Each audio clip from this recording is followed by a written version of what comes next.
രണ്ട്, ഇന്നും മലിനമാണ്. അത് ഹ്യൂമൻ ഫീറ്റൽ മാലിന്യത്തിൻ്റെ അളവ് പലപ്പോഴും അപകടത്തിന് മുകളിൽ പോയാണ്. അതിനു വേണ്ടിയിട്ട് തീർത്ഥാടന കേന്ദ്രങ്ങളിലും അല്ലാതുള്ള സ്ഥലങ്ങളിലും സ്വീവേജ് ട്രീറ്റ്മെൻറ്റ് പ്ലാന്റ് വേണ്ടതാണ്.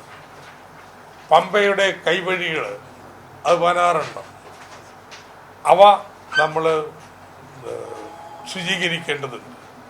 അവ ശുദ്ധമാവണമെങ്കിൽ ഈ ഓരോ കൈവഴിയുടെയും നീർത്തടാടിസ്ഥാനത്തിൽ നമ്മൾ വൃത്തിയാക്കും.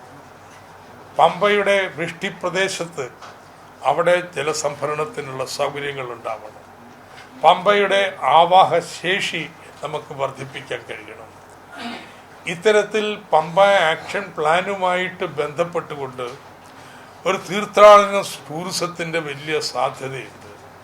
ശബരിമലയിൽ വരുന്ന തീർത്ഥാടകർ 1-2 ദിവസം കൂടി പത്തനംതിട്ടയിലെ തീർത്ഥാടന കേന്ദ്രത്തിലല്ല, അനുബന്ധ കേന്ദ്രങ്ങളിൽ പമ്പാതീരത്ത് തന്നെ അല്ലെങ്കിൽ മറ്റ് പ്രദേശങ്ങളിൽ ചെലവഴിക്കുകയാണെങ്കിൽ അത് നമ്മുടെ ടൂറിസം പൊട്ടൻഷ്യല്, വ്യാപാരം ഇതൊക്കെ ഗണ്യമായിട്ട് ഉയർത്താൻ സാധിക്കും. അതുകൊണ്ട് ഇത്തരത്തിലുള്ള ഒരു ടൂറിസം പിൽഗ്രിമേജ് സർക്യൂട്ട് ശബരിമലക്ക് അനുബന്ധമായിട്ട് വേണം എന്നുള്ളത് നമ്മൾ മുന്നോട്ട് വെച്ചിട്ടുണ്ട്. പത്തനംതിട്ട തീർത്ഥാടന ടൂറിസം സർക്യൂട്ട്.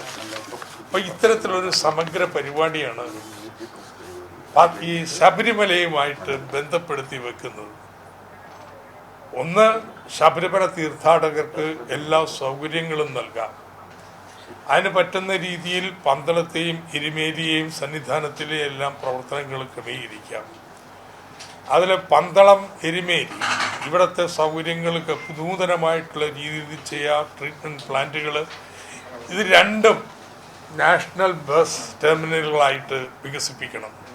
ബസ്സിൽ നേരിട്ട് ഈ 2 കേന്ദ്രങ്ങളിലേക്ക് എത്താനുള്ള സൗകര്യങ്ങൾ ഉണ്ടാവും. ഇതാണ് ശബരിമലയായിട്ട് നേരിട്ട് ബന്ധപ്പെട്ട് വരുന്നത്. രണ്ടാമത്തെ പമ്പ ആക്ഷൻ പ്ലാൻ. ഇത് ഒത്തിരി പേരും വർത്തമാനം പറഞ്ഞിട്ടുള്ളതാണ്. ഇതുവരെ പമ്പ ആക്ഷൻ പ്ലാൻ ഉണ്ടാക്കാൻ കഴിഞ്ഞിട്ടില്ല. പമ്പ ആക്ഷൻ പ്ലാൻ 1 വർഷത്തിൽ ഉണ്ടാക്കും. ഫണ്ടിങ് പ്രശ്നമായിരിക്കില്ല എന്ന് ഞാൻ കരുതുന്നത്.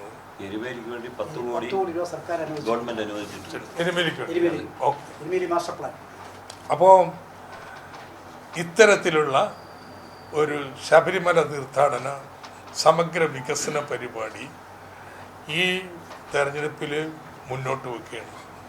റബ്ബറിൻ്റെ കാര്യം പിന്നീട് ഒരിക്കലും നമുക്ക് സംസാരിക്കാം. ചോദ്യങ്ങളാണ്. നിലവിൽ തീർത്ഥാടകരുടെ അസൗകര്യം എന്ന് പറയുന്നത് കറക്റ്റാണോ? അപ്പൊ അങ്ങനെ ഇത്രയും കാലം അങ്ങനെ നമുക്കൊരു മതിയായ അടിസ്ഥാന സൗകര്യം ഒരുക്കാൻ കഴിഞ്ഞിട്ടില്ല എന്നൊരു വിലയിരുത്തലുണ്ടോ? അതിന്റെ അടിസ്ഥാനത്തിലാണ് സമഗ്രമായ ഒരു മാറ്റം. തീർത്ഥാടകരുടെ എണ്ണം കൂടിക്കൊണ്ടിരിക്കുകയാണ്. അപ്പോൾ നമ്മൾ ഇനി പ്ലാൻ ചെയ്യേണ്ടത് ഇപ്പോൾ ഇത്രയും തിരക്കുണ്ട് അത് നിയന്ത്രിക്കുന്നത് എങ്ങനെയെന്നല്ല, അടുത്തൊരു 25 വർഷം കേദാർനാഥിനേക്കാളെല്ലാം വലിയ തീർത്ഥാടന കേന്ദ്രമായി ശബരിമലയെ വിഭാവനം ചെയ്തു കഴിഞ്ഞാൽ അതിനെന്തൊക്കെ സൗകര്യങ്ങൾ ഉണ്ടാക്കണം, അതുണ്ടാക്കാൻ നമ്മൾ തയ്യാറാവണം.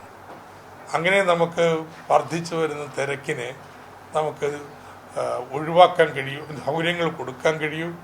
2, ഇത് ബേർഡനായിട്ടല്ല കാണുന്നത് ഈ പരിപാടി, മറിച്ച് ജില്ലയുടെ വികസനത്തിനുള്ള ഒരു പോംവഴിയായിട്ടാണ്.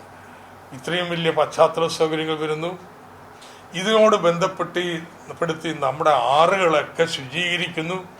3, ജില്ലയിലെ ടൂറിസത്തിൻ്റെ മർമ്മമായിട്ട് ഈ തീർത്ഥാടനത്തെ മാറ്റും.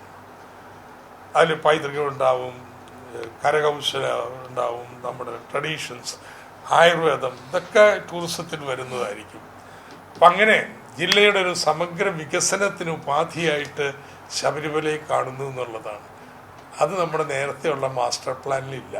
ഇത് നമ്മൾ ചെയ്യുന്നു. അതാണ് സമഗ്ര വികസന പ്രവർത്തനത്തിന് വേണ്ടിയിട്ടുള്ള ഫണ്ട് കേന്ദ്രം അനുവദിച്ചത് ലാപ്സാക്കി കളഞ്ഞ പ്രതിപക്ഷവും അതുപോലെ തന്നെ BJP ഉന്നയിക്കുന്നുണ്ട് ഇപ്പോൾ തന്നെ. അപ്പോൾ പുതിയ പദ്ധതിയുമായി വരുന്ന സമയത്ത് ആ വിമർശനങ്ങൾ എങ്ങനെയാണ് നോക്കുക? അങ്ങനെ ഒരു പണവും ലാപ്സാക്കി കളഞ്ഞിട്ടില്ല. യഥാർത്ഥത്തിൽ കേന്ദ്ര സർക്കാർ പ്രത്യേകിച്ച് പണമൊന്നും അനുഭവിച്ചിട്ടുമില്ല. ഇവിടെ കിഫ്ബിയുടെയും ബഡ്ജറ്റിൽ നിന്ന് അനുഭവിച്ചിട്ടുള്ള 250 കോടിയാണ്. ഞാൻ വേണ്ടത്ര വേഗതയിൽ നടന്നു എന്നുള്ള അഭിപ്രായം എനിക്കില്ല. അപ്പോൾ നമ്മൾ സമഗ്രമായിട്ടുള്ള ഇങ്ങനൊരു പരിപാടി ഉണ്ടാക്കുക, അത് നടപ്പാക്കുന്നതിന് വേണ്ടി പ്രത്യേക സംവിധാനം ഒരു SPV ഉണ്ടാവുക, അതിൻ്റെ അടിസ്ഥാനത്തിൽ സമയബന്ധിതമായിട്ട് ഇതിനെ മുന്നോട്ട് കൊണ്ടുപോവുക. സോ ഇത് കേന്ദ്ര സർക്കാരിൽ നിന്ന് പണം വേണം കേട്ടോ, യാതൊരു സംശയവും വേണ്ട. കേന്ദ്ര സർക്കാരിൽ നിന്ന് പണം ലഭിക്കണമെന്നുണ്ടെങ്കിൽ കൃത്യമായിട്ടുള്ള പ്ലാൻ ഉണ്ടാക്കി നമുക്ക് സമർപ്പിക്കണം.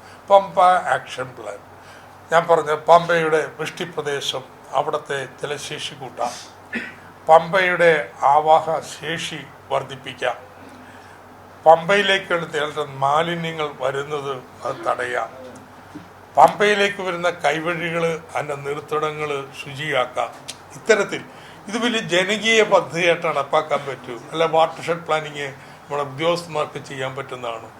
എന്ന് വെച്ചാൽ ഇങ്ങനെ പമ്പ പുണ്യനദിയെ നമ്മൾ നവീകരിക്കുന്നത് പത്തനംതിട്ടയിലെ ജനങ്ങളുടെ മുഴുവൻ വലിയൊരു പ്രസ്ഥാനമാക്കി മാറ്റാനുള്ള പരിപാടി നമുക്ക്. ശബരി റെയിൽപാത ഇപ്പോഴുള്ള അലൈൻമെന്റ് തന്നെയാണ് നമ്മൾ നിൽക്കുന്നത്. പക്ഷേ ഇവിടെ വേറെ 1-2 കാര്യങ്ങൾ പറഞ്ഞിട്ടുണ്ട്. ഇത് നമ്മുടെ തിരുവനന്തപുരത്തേക്ക് മലയോരത്തുകൂടി നീട്ടുന്നതിനുള്ള സാധ്യതകൾ ആരായും. 2 ഇവിടെ തന്നെ ഒരു അച്ഛൻ തീരത്തു കൂടിയുള്ള കാര്യം പറഞ്ഞു. അപ്പം അതും പരിശോധിക്കും. പക്ഷെ ഇന്ന് നിലവിലുള്ള അലൈൻമെന്റ് അത് മാറ്റി വേറെ കൊണ്ടുപോകുന്ന ഏർപ്പാടില്ല, സമയം പോകും. അതെ, ഒക്കെ പരിശോധിക്കാം. പക്ഷെ നിലവിലുള്ള അലൈൻമെന്റ് അംഗീകരിച്ച് അത് ചെയ്യണം. അത് വെച്ചിട്ട് ഇതെല്ലാം നമ്മൾ പരിശോധിക്കും.